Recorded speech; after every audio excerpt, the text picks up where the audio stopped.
যতই যাও না মন্দির মসজিদ, যতই করো গঙ্গায় স্নান, বাবা মাকে ভালো না বাসিলে হয় না খুশি ভগবান। বাবা মাঝে সবার সেরা এই জগৎ সংসারে, তাদের চরণ করিলে পূজা পেয়ে যাবে সকল দেবতারে।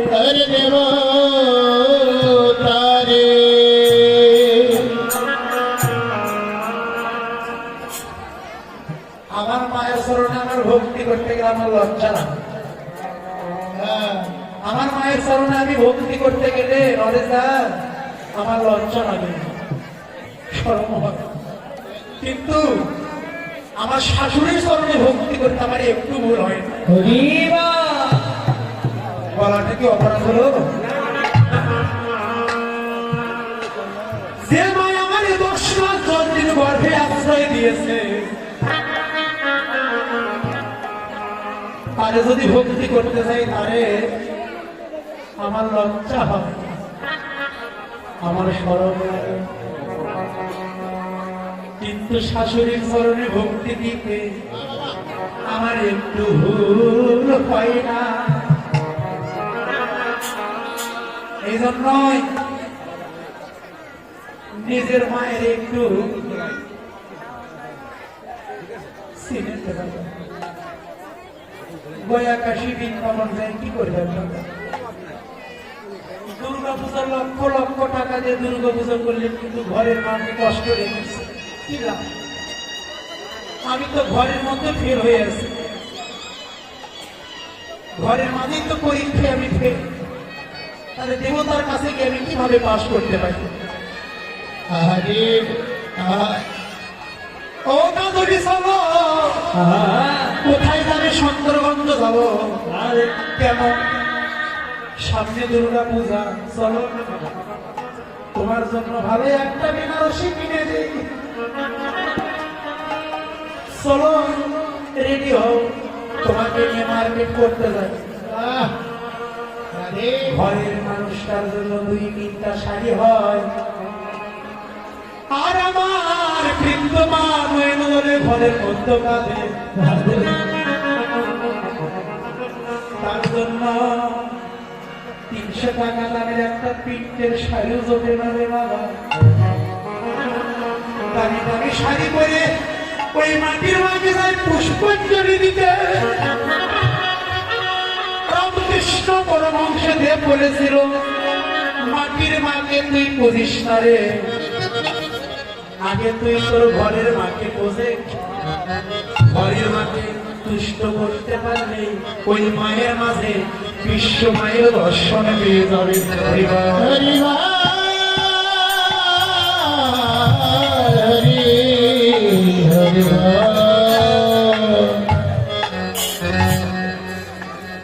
তাই আমার মা ভগবান গৌর হরি মায়ের চরণে এসে ভক্তি দিত।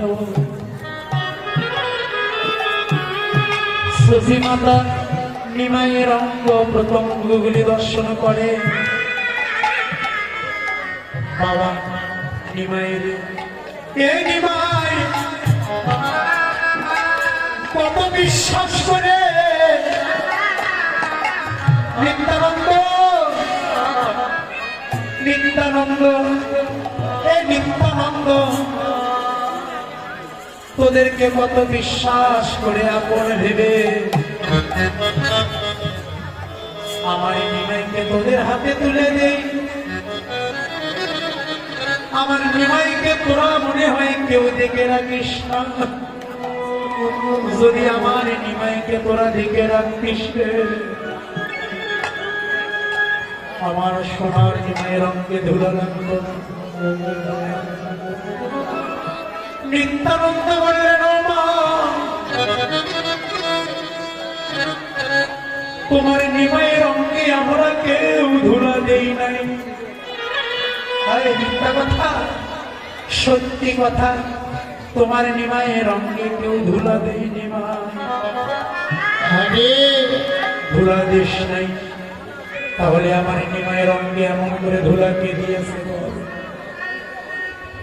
নিত্যানন্দ বললেন, ও বাবা, ওই গঙ্গার কুলে আজকে একটা খেলা ছিল, গড়াগড়ি দেওয়ার খেলা। যে জন গড়াগড়ি দিবে তার জয় হবে মা।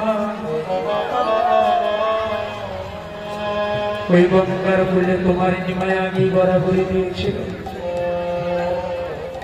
আমার নিমায় যখন গড়াগড়ি দেয় তখন তোরা কোথায় ছিলি? নিমাই যখন গড়াগড়ি গেল তখন কি তোরা ধরতে পারিস নাই? ও মা,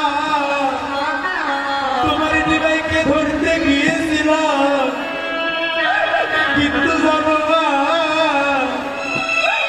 তোমার নিমাইকে আমরা যেজন ধরি,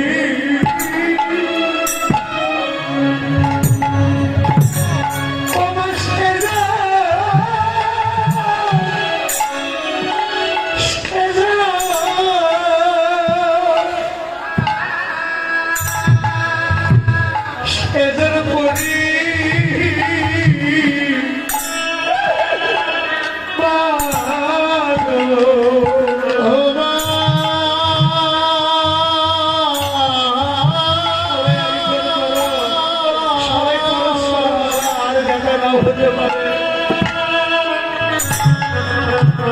আমরা যে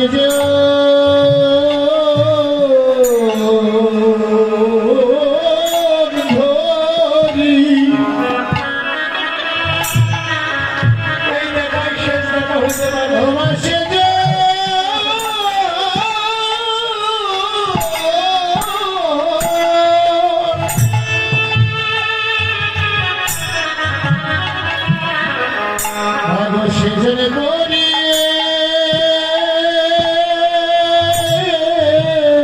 সবাই করো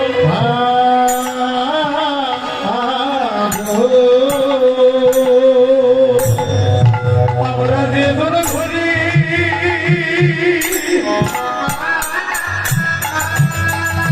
আমরা যেজন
जाने जाने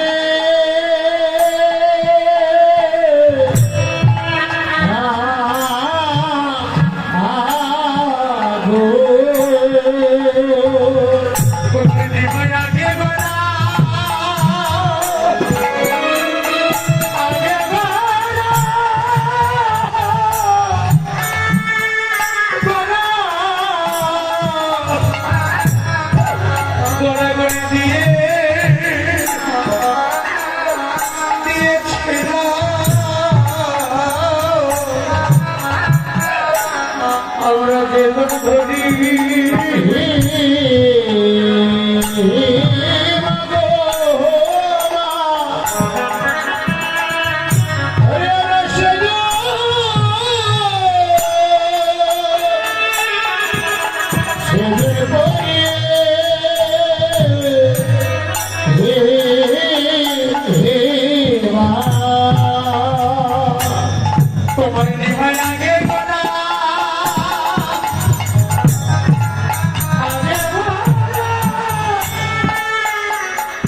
মাত্রই আমরাও হরিবল হরিবল বলে ধুলার মাঝে গড়াগড়ি দিয়েছিলাম। আত্মস্মৃতি জ্ঞান আমাদের কারো ছিল না। ওই গঙ্গার বলে তোমার নিমায় আগে গড়াগড়ি দিয়েছে।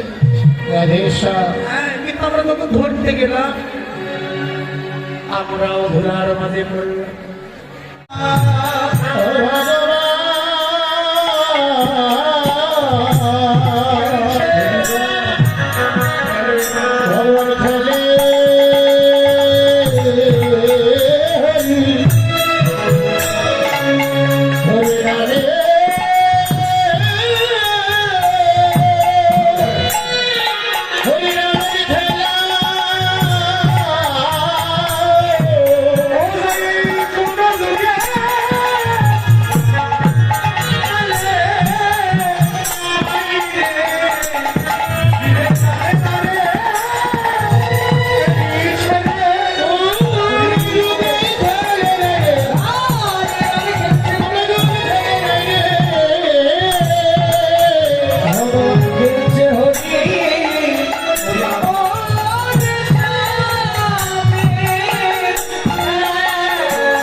ভগবান নতুন খেলা খেলছে, শুধু খেলে নাই আমাদেরকেও খেলালেন।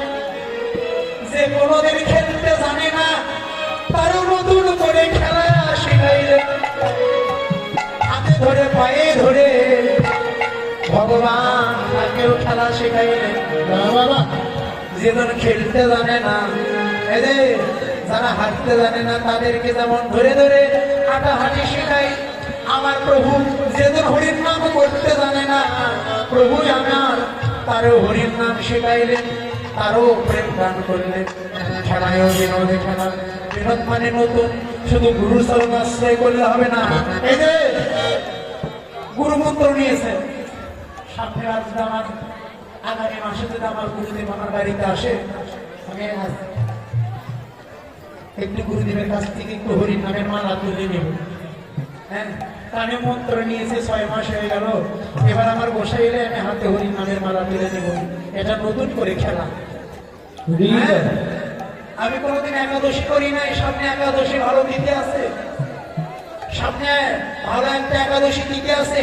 আমি আগামী সামনে থেকে যে একাদশী শুরু হবে ওটা থেকে আমি একাদশী থাকা শুরু করব। এটা নতুন করে খেলা। খেলায়ও বিনোদে খেলা, বিনোদ মানে নতুন। নতুন করে যে যত পারো খেলতে থাকো। এই জগতের খেলা এক পক্ষ হারিয়ে যায় আর এক পক্ষ জয়ের মালা গলায় দিয়ে ঘরে ফিরে যায়। দুটা পক্ষ, এই যে দুটা পক্ষ আছে, এক পক্ষ হারিয়ে যায় আর এক পক্ষ জিতে আপন আপন ঘরে ফিরে যায়। আর আমার প্রভুর হরির নামের খেলা, এই খেলা জীব যেভাবে খেলবে তার জয় একদিন সেভাবে হবে হবে হবে, জয় হবে। ভগবান খেলছে, খেলতে খেলতে ভগবান প্রাণে সে দেখে আর যেন খেলার বেলা নেই। তখন নিত্যানন্দকে ডেকে ডেকে বললেন, আমার গৌর ডেকে ডেকে বলছে, আমাদের তার খেলার বেলা নাই। আজকে কি বাড়ি গেল? আজকে কি বার? মঙ্গলবার। ও দাদু ভাই, এই মঙ্গলবারের বেলা ডুবে গেল, আগামীকাল বুধবার, বুধবারের বেলা কোথায় হবে?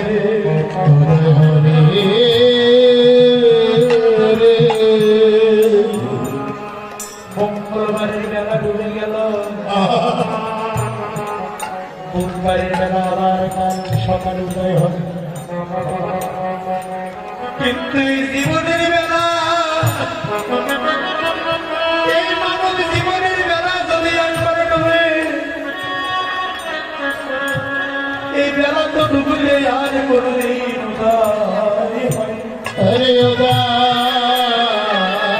হয় না। তাই ভগবান গৌর হরি ওই গগন প্রাণে চেয়ে যেতে আর বেলা নেই। তখন কি করলেন? দিন অবসান দেখি গৃহেতে জলিলার, দিন অবসান দেখি গৃহেতে জলিলার, দিন অবসান দেখি গৃহেতে জলিলার, আরে বিনয় অবসান দেখি গৃহেতে চলিলাম। জননী চরণে আসি প্রণাম করিলাম, আর জননী চরণে আসি প্রণাম করিলাম।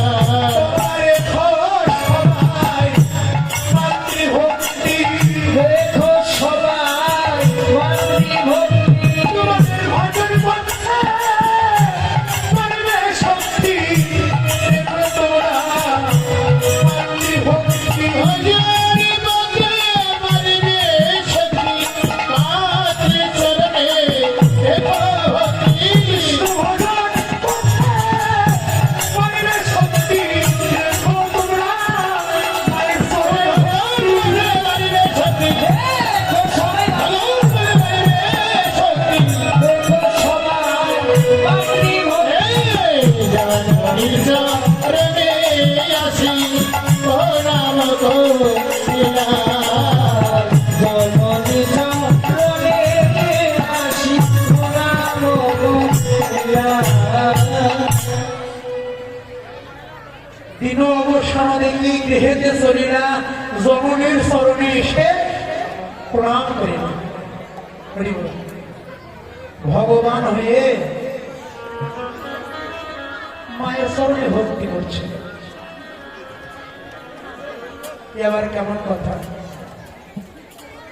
যারা আপনারা অনেকে জানেন না, অনেকে বলছেন এই সময় তো সূর্য পূজা হওয়ার কথা, তাই না? কিন্তু দাদা বাবা উত্তরা গোষ্ঠ গাচ্ছেন।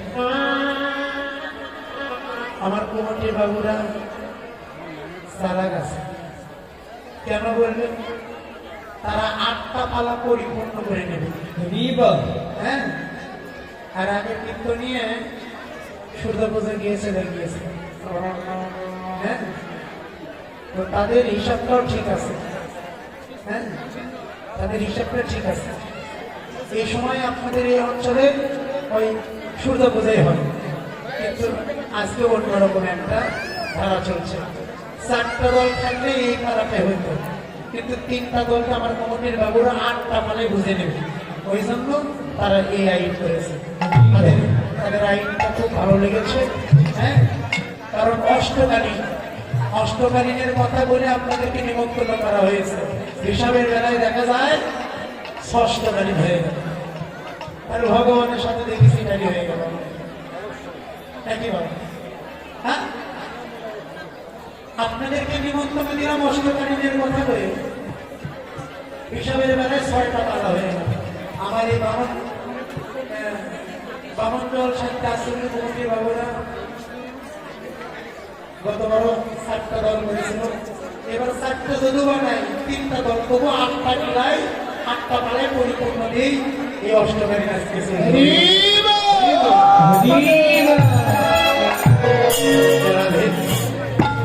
খেলায় বিনোদে খেলা ভগবান খেলছে।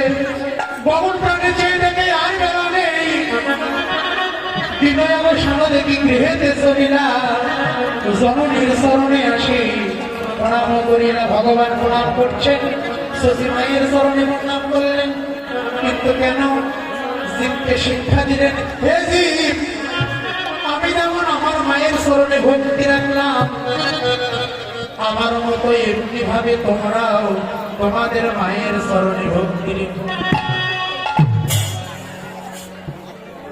রাধে রাধে। কে কে মায়ের চরণে ভক্তি করেছে ভাব করেন তো? আছে? হরি বল। যত